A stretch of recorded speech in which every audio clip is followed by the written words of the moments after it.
শ্যামনগরের ঐতিহ্যবাহী বহু প্রাচীন একটি মন্দির আছে, যেটি 1809 খ্রিস্টাব্দের 15ই মে, 1216 বঙ্গাব্দের 31শে বৈশাখ আহিরিটোলার জমিদার বাবু স্বপ্না আদেশে তিনি মা ব্রহ্মময়ী কালী মন্দিরের প্রতিষ্ঠা করেন। মায়ের আদেশেই এখানে জোড়া মূলো দিয়ে পুজো দেওয়ার রীতি আছে। এটি বছরের পৌষ মাস হচ্ছে সেরা মাস। সে সময় এক মাস ধরে চলে ধুমধাম আয়োজিত নানান অনুষ্ঠান এবং মেলা প্রাঙ্গণ। সকল ভক্তগণের বা পর্যটক আসেন, ভিড় করেন। খুব সুন্দর একটি পরিবেশ। প্রত্যেকের মনস্কামনা পূরণের জন্য মায়ের কাছে আসেন, পুজো দেন।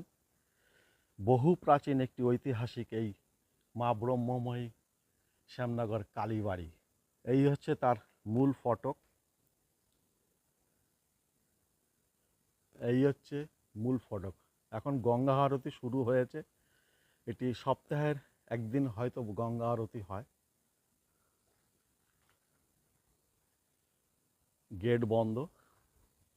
ভেতরে মেলা প্রাঙ্গণের অনেক দোকানপাট আছে। এখন সোজাসুজির দিকে তাকালে একদম সোজা গেট দিয়ে রাধাকৃষ্ণের মন্দির। তার ঠিক পশ্চিম দিকেই আছে মা শ্রী শ্রী ব্রহ্মময়ী কালী মন্দিরের মূল ফটক এবং মূল প্রবেশদ্বার। মায়ের মূর্তি দেখা যায়।